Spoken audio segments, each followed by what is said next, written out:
Hello everyone, welcome to study squad. I am Shivani Chauhan. इस video में हम देखेंगे क्लास 8 साइंस की बुक का चैप्टर 2 माइक्रो ऑर्गेनिजम्स फ्रेंड और फो। माइक्रो ऑर्गेनिजम्स हमारे दोस्त हैं या दुश्मन। होते क्या हैं?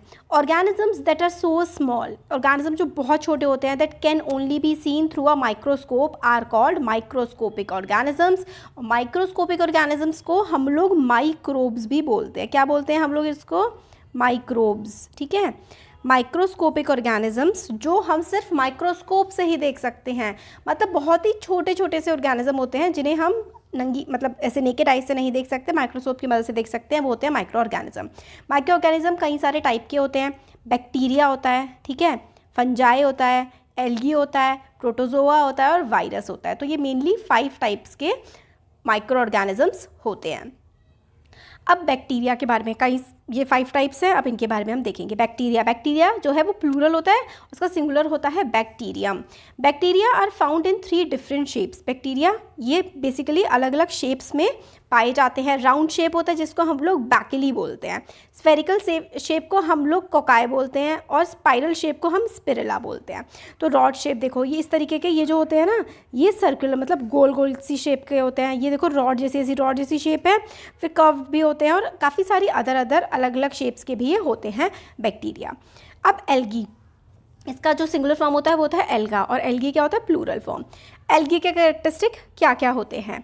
तो एल्गाई आर यूकारियोटिक ऑर्गेनिजम्स। ठीक है, यूकारियोटिक होते हैं, एक तो होते हैं प्रोकारियोटिक और यूकारियोटिक। प्रोकारियोटिक मतलब पुराने टाइप के और उसमें मतलब बहुत ही सिंपल सा स्ट्रक्चर होता है। यूकारियोटिक जो होते हैं कई सारे मतलब इसमें ऑर्गन्स भी होते हैं और मतलब वेल डिफाइंड भले ही ना हो, बट इतना सिंपल इनका स्ट्रक्चर नहीं होता। मोस्टली क्या होते हैं? फोटोसिंथेटिक होते हैं। ज़्यादातर जो एल्गी होते हैं ना वो अपना खाना खुद बना लेते हैं। They are almost marine, few are fresh water. तो ज़्यादातर एल्गी जो हैं वो पानी में रहते हैं और ज़्यादातर खारे पानी में रहते हैं, यानी कि ज़्यादातर एल्गी जो है समुद्र में पाए जाते हैं और कुछ एल्गी जो है वो फ्रेश वाटर में भी होते हैं। एल्गी कैन बी यूनिसेलुलर और मल्टी सेलुलर, तो मतलब सिंगल सेल के भी हो सकते हैं एल्गी और मल्टी सेलुलर भी हो सकते हैं। Algae reproduce either by vegetative, asexual और सेक्सुअल मेथड। तो कई अलग अलग टाइप के मेथड से ये रिप्रोड्यूस करते हैं, यानी कि अपना नंबर बढ़ाते हैं। एग्जाम्पल स्पायरोगायरा हो गया, फ्यूकस हो गया, लेमिनारिया हो गया। आप स्पायरोगायरा याद कर लो, ठीक है, एल्गी का एग्जाम्पल। अब प्रोटोजोआ, इसका सिंगुलर फॉर्म जो होता है प्रोटोजोआन होता है। प्रोटोजोआ की क्या क्या कैरेक्टरिस्टिक होती हैं? ये देखिए, एक टाइप का प्रोटोजोआ है। प्रोटोजोआ यूनिसेलुलर होते हैं, मतलब एक ही सेल का ये ऑर्गेनिज्म होता है। ऑर्गेनिज्म दैट हैव एनिमल इनकी एनिमल टाइप की कैरेक्टरिस्टिक होती हैं। दे जो होते हैं ये भी यूकारियोटिक माइक्रो, अच्छा ये इसमें सॉरी स्लाइड में गड़बड़ हो गई है। यूकारियोटिक होते हैं, एक प्लेस से दूसरी प्लेस तक ये आराम से ऐसे करके जो है मूव करते हैं, और कुछ जो है फ्रेश वाटर में रहते हैं और कुछ जो है मिट्टी के नीचे भी प्रोटोजोआ रहते हैं। Fungi are plant like organism that do not contain chlorophyll. Fungi जो है प्लांट जैसे ऑर्गेनिज्म होते हैं बट इसमें क्लोरोफिल नहीं होती है। देखिए ब्रेड पे ग्रीन कलर की फंगस जो लग जाती है, इसका एग्जांपल होता है। सिंगल सेल भी हो सकते हैं, मल्टी सेलुलर भी हो सकते हैं। डार्क एरिया में और जहाँ पे थोड़ी गर्मी हो और जहाँ पे मॉइस्चर हो, मतलब नमी और गर्मी वाले रीजन में ये क्या करते हैं? ग्रो करते हैं। इनके फैलते कैसे हैं? ये मॉइस्ट होनी चाहिए, मतलब नमी होनी चाहिए और गर्मी होनी चाहिए। मेनली 3 टाइप के फंजाई, ये मशरूम, ईस्ट और मोल्ड, ये एग्जांपल है अलग अलग टाइप के फंजाई के। देखिए ब्रेड पे लगी हुई है, ये मशरूम है, ठीक है, और ये ईस्ट की सेल जिसकी वजह से ब्रेड या फिर वो बनती है दही वगैरह। वायरसेस होते हैं, वायरसेस के बारे में तो हमने रिसेंटली बहुत ही ज़्यादा सुना हुआ है। अलग अलग टाइप के वायरस होते हैं, जैसे कि corona virus, hepatitis C virus, herpes virus, बहुत सारे टाइप के वायरसेस प्रेजेंट होते हैं। बर्ड फ्लू, स्मॉल पॉक्स और influenza virus can replicate only by infecting a host cell. तो वायरस अपने आप में कुछ नहीं होता, बट ये जब किसी इंसान के साथ या फिर किसी जानवर के साथ जब जुड़ जाता है या फिर उसकी बॉडी में चला जाता है, तब ये एक्ट करना स्टार्ट करता है। जैसे कि कोरोना वायरस बॉडी के अंदर जा करके एक्ट करना स्टार्ट करता है। They can not reproduce on their own, अपने आप रिप्रोड्यूस नहीं करते, इनको एक होस्ट चाहिए, एक ऐसी बॉडी चाहिए जो लिविंग हो, लिविंग बॉडी पर ही ये एक्ट कर पाते हैं अपने आप में। वायरस खुद तो नॉन लिविंग टाइप्स के होते हैं, मतलब पड़े रहते हैं, खुद कुछ नहीं कर सकते, बट एक जब इंसान की, जानवर की बॉडी में एक लिविंग थिंग में चले जाते हैं तब एक्ट करना शुरू करते हैं। They infect a wide variety of organism including both eukaryote and prokaryote. तो इंसान, जानवर, हर किसी को ये इन्फेक्ट करते हैं viruses. Useful and harmful micro organism, देखिए माइक्रो ऑर्गेनिज्म हमारे फ्रेंड भी हैं, हमारी मदद भी करते हैं और हमें नुकसान भी पहुंचाते हैं, जैसे कि कोरोना वायरस ने कितनी तबाही मचाई थी। यूजफुल, इनकी मतलब फ़ायदेमंद बातें क्या होती हैं? हमारे फूड में, बेवरेजेस इंडस्ट्री में जो होता है मोल्ड बनाने के लिए, जैसे कि दही जमाने के लिए भी एक माइक्रो ऑर्गेनिज्म लैक्टोबैसिलाई, ठीक है, का इस्तेमाल किया जाता है और ईस्ट का इस्तेमाल किया जाता है भटूरे के आटे के लिए, ब्रेड के लिए, है ना। मेडिसिन बनाने में भी इनका इस्तेमाल होता है, वैक्सीन्स बनाने में भी माइक्रो ऑर्गेनिज्म का इस्तेमाल होता है, एग्रीकल्चर में भी, जैसे कि फंजाई जो मशरूम है वो हम खाते भी हैं, और एनवायरनमेंट को साफ़ करने में भी इनके काम होते हैं। ये यूज़फुल, अच्छी बातें। बुरी बातें, बीमारियां फैलाते हैं जैसे कि कॉमन कोल्ड, टिटनेस, फ्लू और बहुत सारी बेसिकली ये बीमारियां भी बहुत अलग अलग तरह की गंदी बीमारियां ये फैलाते हैं। Yellow vein, mosaic, canker, citrus, बहुत अलग अलग तरह की ख़राब बीमारियां फैलाते हैं। हार्मफुल इफेक्ट ये है कि बीमारियां फैलाते हैं और वैसे खाने में भी, मेडिसिन में भी इस्तेमाल होते हैं, तो हार्मफुल भी हैं और फ़ायदेमंद दोनों हैं ये। अब बेनिफिशियल माइक्रो ऑर्गेनिज्म, कौन से ऐसे माइक्रो ऑर्गेनिजम्स होते हैं जो बेनिफिशियल होते हैं, यानी कि जिनसे हमें फ़ायदा होता है? तो फूड इंडस्ट्री में, बेवरेज इंडस्ट्री में। बेवरेज का मतलब क्या होता है? जो भी चीज़ हम लोग पी सकते हैं, जैसे कि कॉफ़ी, जैसे कि टी, ये बेवरेज होता है। जैसे कि ड्रिंक, दारू, वो भी बेवरेज होता है। तो इंडस्ट्रीज़ में, फूड इंडस्ट्री में कैसे इनका इस्तेमाल होता है? तो lactobacillus is a bacterium that sours milk and is used to prepare curd. तो लैक्टोबैसिलस का इस्तेमाल होता है दही जमाने के लिए। फंजाई लाइक मशरूम और मोरल्स आर एडिबल, ये काफ़ी अच्छे सोर्स ऑफ प्रोटीन होते हैं मशरूम, और हम इन्हें खा सकते हैं। ईस्ट जो है ब्रेड और केक बनाने का काम करता है। अब एक्टिविटी है कि आप डो में ईस्ट, डो यानी कि आटा जो होता है उसको मांड करके रख दीजिए और उसमें ईस्ट डाल दीजिए, ठीक है। ईस्ट जो है ब्रूअरीज़ में अल्कोहल, शराब बनाने के लिए, वाइन्स बनाने के लिए और एसिटिक एसिड यानी कि विनेगर वगैरह बनाने के लिए भी इनका इस्तेमाल होता है by the process of fermentation. Fermentation होता है conversion of sugar into alcohol. Sugar को अल्कोहल में कन्वर्ट करने के प्रोसेस को फर्मेंटेशन कहते हैं और ईस्ट इसमें मदद करता है। East is grown on natural sugars present in grains like barley, wheat, rice, crushed fruit juices etcetera. तो ईस्ट जो है वो नेचुरल शुगर, जैसे कि जो गेहूँ और अलग अलग टाइप की जो वो होते हैं ना फ्रूट्स, उन पर ग्रो कर जाता है और अल्कोहल ये बना देता है। तो शुगर सॉल्यूशन ईस्ट की मदद से जो है फर्मेंटेशन के प्रोसेस की मदद से अल्कोहल बनाई जा सकती है। और Louis Pasteur discovered fermentation in 1857। This is important, आप लोगों से एमसीक्यू में एग्जाम में पूछा जा सकता है कि फर्मेंटेशन किसने डिस्कवर किया था? तो लुइस पैस्चर ने 1857 में फर्मेंटेशन डिस्कवर करा था। अब एग्रीकल्चर में कैसे ये मददगार होते हैं? कुछ बैक्टीरिया जैसे कि राइजोबियम बैक्टीरिया और ब्लू ग्रीन एल्गाई जैसे कि नॉस्टेक, वो live in the root nodules of plant such as gram, pea etcetera.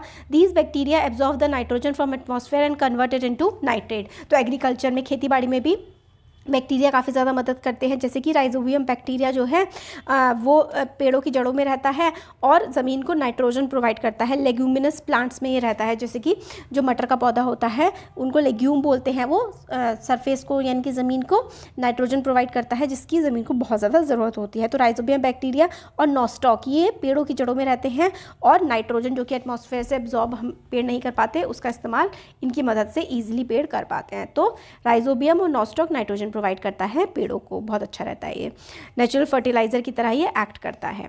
और these microbes are commonly called biological nitrogen fixers. तो अगर आप लोगों से एग्जाम में पूछा जाए कि बायोलॉजिकल नाइट्रोजन फिक्सेशर्स किसको कहते हैं, तो आंसर हो जाएगा राइजोबियम और नॉस्टॉक। और देखते हैं फर्मेंटेशन क्या होता है। The alcohol as sugar has been converted into alcohol by yeast. This process of conversion of sugar into alcohol is called fermentation. तो शुगर को अगर हम लोग अल्कोहल में चेंज करते हैं, ठीक है, शुगर को अगर हम लोग अल्कोहल में चेंज करते हैं तो उस प्रोसेस को फर्मेंटेशन कहते हैं। और इस्तेमाल किसका किया जाता है? ईस्ट का।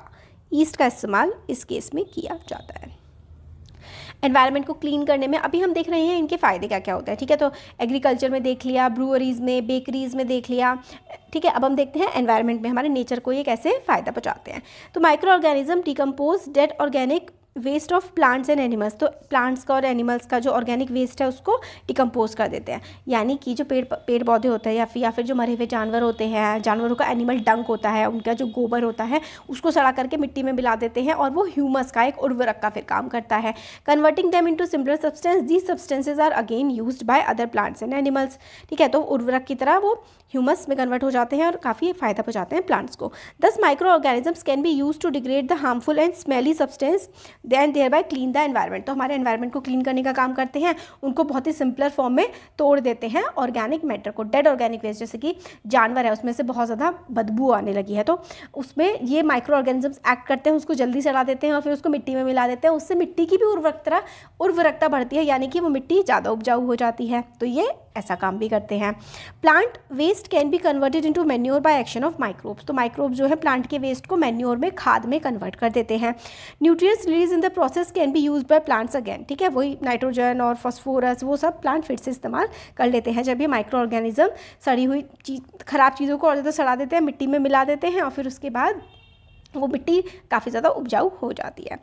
Making manure using plant waste, fruit and vegetable peel versus plastic waste, E waste, तो प्लास्टिक वेस्ट, ई वेस्ट पर ये माइक्रो ऑर्गेनिज्म एक्ट नहीं कर पाती हैं। फ्रूट्स, वेजिटेबल्स और बाकी सारे जो वेस्ट होता है उस पर एक्ट करके मिट्टी में उसको मिला देते हैं। मेडिसिन में किस तरीके से वैक्सीन बनाने में इनका इस्तेमाल किया जाता है। जब कोई डिसीज़ कैरिंग माइक्रोब एंटर करता है हमारी बॉडी में, हमारी बॉडी एंटीबॉडी बनाती है उससे लड़ने के लिए, जो बाहर का इन्वेडर होता है।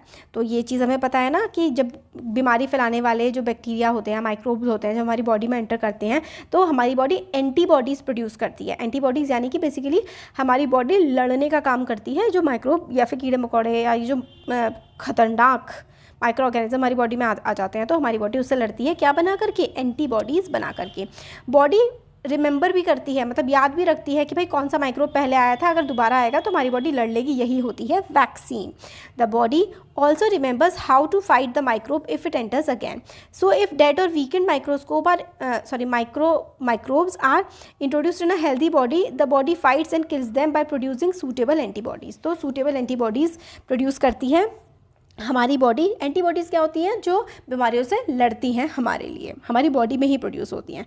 Antibody remain in the body and we are protected from the disease carrying microbes. This is how vaccine works. तो वैक्सीन भी बिल्कुल इसी तरीके से काम करती है कि हमारी बॉडी में मरे हुए या फिर बहुत ही वीक जो है माइक्रोब्स को डाल दिया जाता है और हमारी बॉडी उनसे लड़ना सीख जाती है। जैसे कि cholera, tuberculosis, smallpox, hepatitis, इन सबको वैक्सीनेशन से हम लोग प्रिवेंट कर सकते हैं। तो आपसे क्वेश्चन पूछा जा सकता है कि कौन कौन सी बीमारियों को आप लोग वैक्सीनेशन से बचा सकते हैं। तो अगर आप वैक्सीन लगी होगी तो ये बीमारियाँ आपको नहीं होंगी, तो cholera, tuberculosis, smallpox, hepatitis, ये सब। इन मेकिंग मेडिसिन बनाने में कैसे होता है, एंटीबायोटिक्स आर मेडिसिन विच किल और stop the growth of disease causing micro organisms. तो एंटीबॉडीज़ क्या होती हैं, एंटीबॉडीज़ तो हमारी बॉडी में बनती हैं, ठीक है, जो बाहर के जो माइक्रो ऑर्गेनिज्म हमारी बॉडी में एंटर कर जाते हैं उनसे लड़ने का काम करती हैं, हमारी बॉडी को बचाती हैं, ये एंटीबॉडीज़ होती हैं। अब एंटीबायोटिक्स क्या होते हैं, एंटीबायोटिक्स ऐसी दवाइयाँ होती हैं जो हमारी बॉडी में बीमारी को फैलाने वाले बैक्टीरियाज, वायरसेस, फंगस, इन सब पे एक्ट करती हैं और उनको मार देती हैं। तो एंटीबॉडीज़ ऐसी दवाइयाँ होती हैं जो स्टॉप करती हैं growth disease causing microorganisms की। Number of antibodies are being produce from bacteria and fungi. तो काफ़ी सारी एंटीबॉडीज़ प्रोड्यूस होती हैं बैक्टीरिया और फंजाई से बनाई जाती है, जैसे कि स्ट्रेप्टोमाइसिन, टेट्रासिलीन, ठीक है, ये सारी की सारी जो है एंटीबॉडीज़, ये जो एंटीबायोटिक्स हैं ये बनाए जाते हैं बैक्टीरिया और फंजाई की मदद से।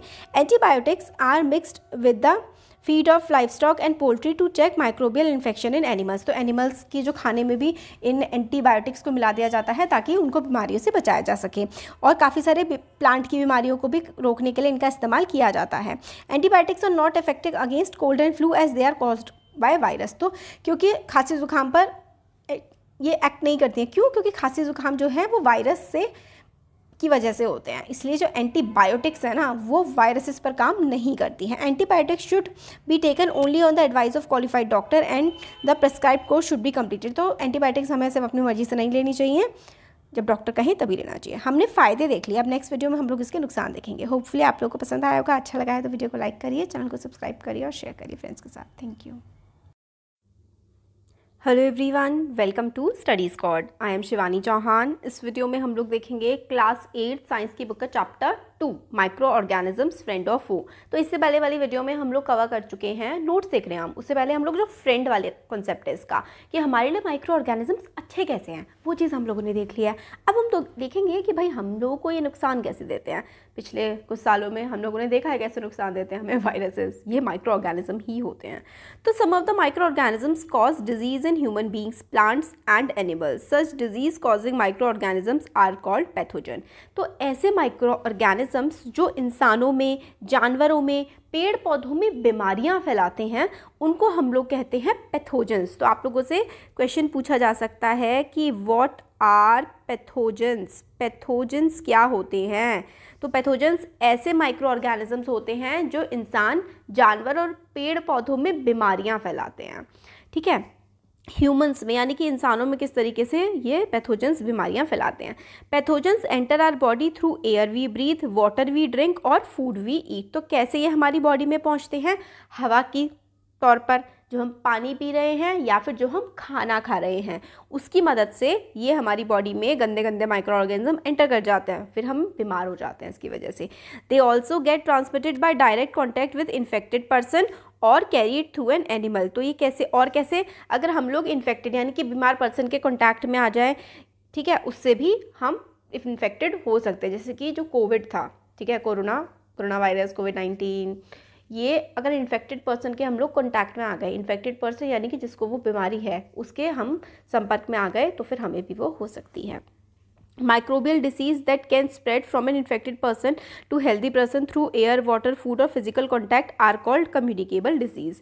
तो कम्युनिकेबल डिजीज़ क्या होती हैं? कम्युनिकेट करना, बातचीत करना या फिर मिलना। तो कम्युनिकेबल डिसीज़ ऐसी डिसीज़ होती हैं जो इंसान के कॉन्टैक्ट में आने से होती हैं, जैसे हवा, पानी या खाना, इन सब चीज़ों की वजह से अगर हम लोग उस इंसान के कॉन्टैक्ट में आ जाए। जैसे कि अगर किसी पर्सन को ट्यूबरकुलोसिस है, तो अगर कोई ट्यूबरकुलोसिस यानी कि टीबी की बीमारी फैलती है छींकने से, खांसने से, हवा के माध्यम से, या फिर जो कॉमन कोल्ड होता है, खांसी जुकाम या चिकन पॉक्स जो होता है, ये सब बीमारियां जो है उस इंसान के कॉन्टैक्ट से फैलती हैं जिस इंसान को है। अगर आप उसके कॉन्टैक्ट में आ गए तो फिर आप भी बीमार हो सकते हैं। तो यही होती है कम्युनिकेबल डिजीज़। कम्युनिकेबल डिजीज़ क्या होती हैं?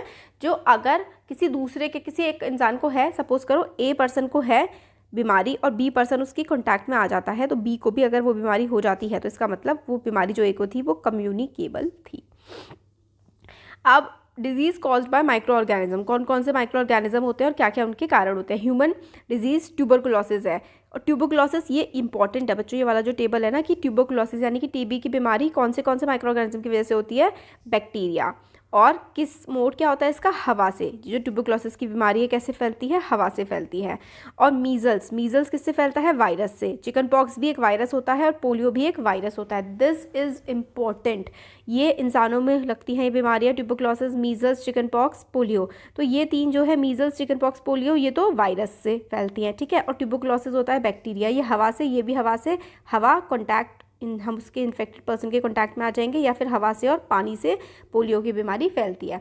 और इसका प्रिवेंटिव मेजर क्या है? आप इससे बच कैसे सकते हैं? तो पेशेंट जो है उसको बिल्कुल आप अलग रख दीजिए, उसकी जो बिलोंगिंग्स थी, उसकी जो चीज़ें थी उसको भी अलग रख दीजिए बिल्कुल, और वैक्सीनेशन करा लीजिए सूटेबल एज पे। वैक्सीन लगवाना बहुत ज़रूरी होता है, उससे इंसान बच सकता है। तो वैक्सीनेशन कराने से भी आप इन बीमारियों से बच सकते हैं। अब कॉलेरा और टाइफॉइड, ये कौन सी बीमारियां हैं? ये बैक्टीरियल हैं। इंपॉर्टेंट है, याद रखिएगा कि कॉलेरा और टाइफॉइड बैक्टीरियल बीमारियां हैं, पानी से या खाने से, पानी से फैलती हैं। अगर आप पर्सनल हाइजीन मेंटेन करके रखेंगे, सैनिटरी हैबिट्स अपनाएंगे, जैसे कि कच्चा खाना नहीं खाएंगे, उबला हुआ पानी पिएंगे, या फिर वैक्सीन लगवा लेंगे, मतलब अपने खाने पीने का ध्यान रखेंगे और वैक्सीन लगवा लेंगे, तो इन बीमारियों से आप बच सकते हैं। हेपेटाइटिस बी एक वायरल डिसीज़ है, पानी से फैलती है। और आप कैसे इससे बच सकते हैं? अगर आप उबला हुआ पानी पिए या फिर वैक्सीन लगवा लें। मलेरिया प्रोटोजोआ से फैलता है। दिस इज इंपॉर्टेंट, ये एग्जाम में बहुत ज़्यादा पूछा जाता है बिल्कुल। मतलब मलेरिया किससे फैलता है जी? प्रोटोजोआ से फैलता है। कौन फैलाता है? मच्छर फैलाते हैं। मच्छर अगर फैल रहे हो तो स्प्रे करें, ठीक है। मच्छरों को मारने के लिए नेट्स वगैरह लगाएं, और मच्छरों को पनपने ना दें, ताकि यानी कि पानी को भरा हुआ ना छोड़े, ताकि मच्छर मतलब पनप ही ना पाएँ, तो मलेरिया जैसी बीमारियां नहीं फैलेंगी। कैसे होता है? प्रोटोजोआ, ठीक है। कौन सा माइक्रो ऑर्गेनिज्म फैलाता है मलेरिया? प्रोटोजोआ, मच्छर से। अब एनिमल्स में कौन कौन सी बीमारियां होती है? एंथ्रैक्स बीमारी होती है। उसका होस्ट कौन होता है? मतलब कहाँ कहाँ से फैल सकते हैं? ह्यूमन से भी फैल सकती है और कैटल से। कैटल यानी कि जो वो होते हैं ना पशु जानवर, जिससे दूध वाले, ठीक है, उनको कैटल कहते हैं, दूध देने वाले जानवर जो होते हैं। पैथोजन क्या होता है? बैक्टीरिया और एंथ्राइसिस फैलता है। फुट और माउथ डिसीज़ जो है वो कैटल्स में फैलती है, मतलब ये जो होती है गाय भैंसे, इनके माउथ में और फुट में यानी कि पैर में और मुंह में ये डिसीज़ लग जाती है। और किस वजह से होती है? वायरस। फुट और माउथ डिसीज़ किस वजह से फैलती है? वायरस की वजह से फैलती है। प्लांट्स में कौन कौन सी बीमारियाँ होती हैं? तो माइक्रो ऑर्गेनिज्म, जैसे कि प्लांट में हर पेड़ पौधे में कोई ना कोई बीमारी लग जाती है, तो कई सारी बीमारियां लग जाती हैं पेड़ पौधों के, जैसे कि चावल और गेहूं और पोटैटो, और हर किसी में कोई ना कोई बीमारी लग सकती है। और इससे अगर कोई बीमारी लग जाती है पेड़ पौधों को, तो उनसे उनकी उपज खराब हो जाती है, पेड़ पौधे पूरे खराब हो जाते हैं। तो आप लोग किस तरीके से रोक सकते हैं। कई सारे केमिकल्स होते हैं जो इन माइक्रोब्स को मार देते हैं। प्लांट डिसीज़ कौन सी होती है? प्लांट डिसीज़ भी आपको कुछ याद होनी चाहिए। तो सिट्रस कैंकर, ये किसकी वजह से फैलती है? बैक्टीरिया की वजह से हवा में, और इस तरीके से ये दिख रही है कि ऐसी होती है ये। रस्ट ऑफ वीट, फंगाई होती है और एयर और सीड्स की वजह से ये फैलती है, मतलब वीट के ऊपर इस तरीके से धब्बे लग जाते हैं येलो येलो कलर के, फंजाई की वजह से ये फैलती है। येलो वेन मोजाइक ऑफ भिंडी, ठीक है, ओक्रा, भिंडी पर लगती है, वायरस की वजह से इंसेक्ट होता है, भिंडी का पौधा खराब हो जाता है। फूड पॉइजनिंग क्या होती है? Micro organism spoil our food, जो ये माइक्रो ऑर्गेनिजम्स होते हैं ना, यही तो हमारा खाना सड़ाते हैं। Spoiled food emit bad smell and has bad taste and colour change. तो स्पॉइल्ड फूड यानी कि अगर कोई खाना मतलब खाना सड़ चुका है तो इसका मतलब है कि उसमें मतलब उसका कलर भी चेंज हो जाता है, उसमें से बदबू भी आने लगती है। और स्पॉइल्ड फूड में केमिकल रिएक्शन होता है। Food poisoning could be due to consumption of food spoiled by some micro organism. तो फूड पॉइजनिंग कैसे होती है? कोई अगर मतलब खाना हम लोग खा रहे हैं जो सड़ा हुआ खाना है, माइक्रो ऑर्गेनिज्म ने उस पर अटैक कर दिया है, वो खाना सड़ चुका है, अगर वो खाना हम लोग कंज्यूम कर लेते हैं, खा लेते हैं, तो बीमार हो जाते हैं। कई बार तो उल्टियाँ दस्त लग जाते हैं। Micro organism that grow on food sometime produce toxic substance, these make the food poisonous causing serious illness and even death. तो कई बार इससे डेथ भी हो सकती है अगर बहुत ज़्यादा ये बीमारी, मतलब बहुत ज़्यादा अगर ये बैक्टीरियाज हमारे माइक्रो ऑर्गेनिजम्स शरीर में फैल जाएं। तो इस तरीके से देखिए माइक्रो ऑर्गेनिज्म होते हैं। डेंजर, स्पॉइल्ड फूड मतलब सड़ा हुआ खाना या फिर ज़्यादा बासी खाना नहीं खाना चाहिए, उससे कई बीमारियाँ लग सकती हैं। फूड प्रिजर्वेशन, आप लोग फूड को कैसे बचा सकते हैं? तो processing of food to prevent their spoilage and retain their nutritive value for longer time is called food preservation. तो आप फूड को मतलब अगर लॉन्गर समय के लिए रखना चाहते हैं तो उसमें ना मतलब उसको सड़ाने से बचाने के लिए कुछ उपाय किए जाते हैं, तो ताकि वो सड़े ना। तो बस सड़ने से बचाने के लिए जो उपाय किए जाते हैं वही होता है फूड प्रिजर्वेशन। आप प्रिजर्वेटिव्स का इस्तेमाल कर सकते हैं। कुछ कॉमन केमिकल्स होते हैं जो खाने को सड़ने से बचा सकते हैं, जैसे कि अगर किसी खाने में नमक है या फिर चीनी है या उसमें ऑयल है या फिर कुछ एसिड्स हैं, ये प्रिजर्वेटिव्स के एग्जांपल होते हैं। तो ये इंपॉर्टेंट है कि भाई फूड प्रिजर्वेटिव्स क्या क्या होते हैं। तो जो सॉल्ट है, नमक है, शुगर है, ठीक है, और ऑयल है। जिस खाने में अच्छा खासा ऑयल होता है वो खाना इजीली सड़ता नहीं है, ठीक है। इसलिए तो ज़्यादा रेस्टोरेंट्स में खाना बहुत ज़्यादा में ऑयल होता है, क्योंकि ऑयल खाने को सड़ने से बचाता है, एक लेयर बना देता है खाने पर ऑयल, उस पर माइक्रो ऑर्गेनिजम्स अटैक नहीं कर पाते हैं। इसलिए अचार में भी काफ़ी ज़्यादा ऑयल डाला जाता है। जिस भी चीज़ में नमी आ जाती है ना, वो चीज़ सड़ती है, और अगर आप ऑयल उसमें डाल देंगे तो वो सड़ने का प्रोसेस धीरे हो जाता है।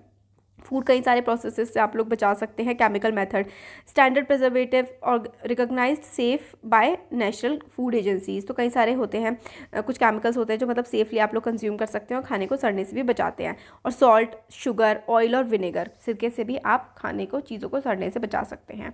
और heat and cold treatments, pasteurisation, storage and packaging, store करके पैक करके या फिर फ्रिज में खाना रख देते हैं, अगर वो ठंडा होता है तो भी उस पर माइक्रो ऑर्गेनिजम्स अटैक नहीं कर पाते हैं। दूध का पेस्चराइजेशन किया जाता है, ये वाला ना ये बहुत इंपॉर्टेंट है कि पेस्चराइजेशन क्या होता है। तो pasteurised milk can be consumed without boiling as it is free from harmful microbes. तो पेस्चराइज्ड मिल्क जो होता है आप उसको बिना पकाए ही कंज्यूम कर सकते हैं, बिना पकाए ही पी सकते हैं, क्योंकि पेस्चराइजेशन से जो उसके गंदे बैक्टीरियाज होते हैं, जो गंदी माइक्रो ऑर्गेनिज्म होते हैं जो आपको बीमार कर सकते हैं, उनको हम हटा देते हैं पेस्चराइजेशन से। प्रोसेस होता क्या है? मिल्क को 70 डिग्री पर हीट किया जाता है 15 से 30 सेकंड के लिए। सिर्फ 15 से 30 सेकंड के लिए 70 डिग्री पर मिल्क को हीट करते हैं और फिर फटाफट एकदम से ही उसको ठंडा करके स्टोर कर देते हैं। इस प्रोसेस से माइक्रोब्स जो है वो ग्रो ही नहीं हो पाते। और ये किसने डिस्कवर किया था? लुईस पैस्चर ने। लुईस पैस्चर ने, इसलिए पैस्चर से ही पेस्चराइजेशन बना है। क्या करते हैं? 70 डिग्री पर थोड़ी सी देर के लिए उसको हम गर्म करते हैं, फिर फटाफट से ठंडा कर देते हैं और उससे माइक्रो ऑर्गेनिज्म मर जाते हैं। अब आता है नाइट्रोजन फिक्सेशन। नाइट्रोजन फिक्सेशन क्या होता है? Rhizobium is involved in the fixation of nitrogen in the leguminous plants. It lives in the root nodules of leguminous plants such as beans, peas, with which it has symbiotic relationship. तो हमने देखा था ना जो अच्छे वाले effect होते हैं माइक्रो ऑर्गेनिजम्स के, तो ये राइजोबियम बैक्टीरिया होता है। ये क्या करता है? ये कुछ प्लांट्स की जड़ों में रहता है, जैसे कि मटर के पौधे की जड़ में रहता है और हमारी मिट्टी को नाइट्रोजन प्रोवाइड करता है, और मिट्टी के लिए नाइट्रोजन बहुत ज़रूरी होती है। Nitrogen also gets fix through the action of lightning. और अगर बिजली गिर जाती है ना ज़मीन में तो भी नाइट्रोजन उसमें काफ़ी आ जाती है, वो पेड़ पौधों के लिए काफ़ी अच्छी होती है। Amount of nitrogen in the atmosphere remains constant. तो एटमॉस्फेयर में अमाउंट जो है नाइट्रोजन का वो हमेशा कांस्टेंट रहता है 78%, बट वो गैस की फॉर्म में होता है। और हमारे पौधों को जो है वो, हमारे पौधे जो होते हैं ना, पेड़ पौधे, वो हवा से नाइट्रोजन नहीं ले पाते हैं, वो मिट्टी से ही ले पाते हैं। तो अगर मिट्टी में नाइट्रोजन अच्छी होती है तो पेड़ पौधों की ग्रोथ काफ़ी अच्छी होती है। इसलिए जो ये राइजोबियम बैक्टीरिया होता है ना, ये मिट्टी को नाइट्रोजन प्रोवाइड करता है, तो ये काफ़ी अच्छा होता है मिट्टी के लिए और पेड़ पौधों के लिए। अब नाइट्रोजन साइकिल क्या होती है ये भी काफ़ी इंपॉर्टेंट है, और बस अब ये लास्ट पार्ट है, इसके बाद हो गया हमारे नोट्स कंप्लीट। तो नाइट्रोजन सबसे पहले हम क्या, देखो यहाँ पर कहाँ से नाइट्रोजन, एटमॉस्फेयर में नाइट्रोजन कैसे कैसे आती है। लाइटनिंग फिक्सेस नाइट्रोजन, मतलब अगर बिजली गिर जाती है ज़मीन पर तो भी क्या है, एटमॉस्फेयर से नाइट्रोजन जो है मिट्टी में पहुंच जाती है। Nitrogen fixing bacteria blue green algae fix atmospheric nitrogen, जो ब्लू ग्रीन एल्गी होता है वो भी फिक्स कर देता है नाइट्रोजन को, या फिर अभी हमने लेगुमिनस बैक्टीरिया देखा था। Bacteria in turn fix nitrogen into nitrogenous compound, bacteria nitrogen को नाइट्रोजनस कंपाउंड में कन्वर्ट कर देता है। Compound of soil compounds of nitrogen in the soil, अब नाइट्रोजन मिट्टी में आ गया और प्लांट्स उसको ले लेते हैं, प्लांट्स ले लेते हैं। फिर उसके बाद बैक्टीरिया जो है, bacteria turn compounds of nitrogen into gaseous nitrogen, फिर बैक्टीरिया जो है उस नाइट्रोजन को फिर से गैस में कन्वर्ट कर देता है और फिर से एटमॉस्फेयर में नाइट्रोजन पहुंच जाती है। और फिर प्लांट ने इसका इस्तेमाल कर लिया, फिर एनिमल उसको, प्लांट को खा जाते हैं, फिर एनिमल नाइट्रोजनस वेस्ट जो है अपनी बॉडी से बाहर निकाल देते हैं, जब उनकी डेथ होती है फिर से सॉइल में वो मिल जाता है। तो साइकिल का यही तो मतलब होता है कि भाई नाइट्रोजन कहाँ से गया और फिर से साइकिल घूम करके फिर से वापस आ गया। एक बार और इसको देखते हैं कि बिजली गिरती है तो भी नाइट्रोजन चली जाती है मिट्टी में, फिर उस नाइट्रोजन का इस्तेमाल डायरेक्ट हम लोग मिट्टी में कर सकते हैं। फिर कुछ नाइट्रोजन वाले बैक्टीरिया होते हैं वो भी मिट्टी को नाइट्रोजन प्रोवाइड करते हैं, फिर वो नाइट्रोजन कुछ प्रोवाइड कर दी, मिट्टी ने इस्तेमाल कर ली, और फिर वही जो बैक्टीरिया हैं वो दोबारा से नाइट्रोजन को गैस में कन्वर्ट कर देते हैं और एटमॉस्फेयर में वो नाइट्रोजन चली जाती है। फिर प्लांट भी इस्तेमाल कर लेते हैं नाइट्रोजन का, प्लांट को जानवर खाते हैं तो जानवर के पास नाइट्रोजन चली जाती है, फिर जो उसका पॉटी, टॉयलेट, इन सब की मदद से जो है नाइट्रोजनस जो वेस्ट होता है उसकी वजह से मिट्टी में फिर से नाइट्रोजन मिल जाती है। तो इस तरीके से पूरी की पूरी एक साइकिल नाइट्रोजन की बन जाती है। दिस इज़ इंपॉर्टेंट, आप लोगों से एग्जाम में पूछा जा सकता है कि नाइट्रोजन किस किस तरीके से एटमॉस्फेयर में आती है। तो भाई एक तो लाइटनिंग की वजह से भी आती है, और फिर जो ये nitrogen fixing bacteria blue green algae भी फिक्स करते हैं, और कैसे कैसे इस्तेमाल होता है ये हम लोगों ने देख लिया। ये थे हमारे इस चैप्टर के नोट्स, होपफुली आप लोगों को पसंद आए होंगे। अब इसके MCQs, इसके इंपॉर्टेंट क्वेश्चन वो सभी हम लोग जल्दी ही लेकर के आएंगे। Thank you.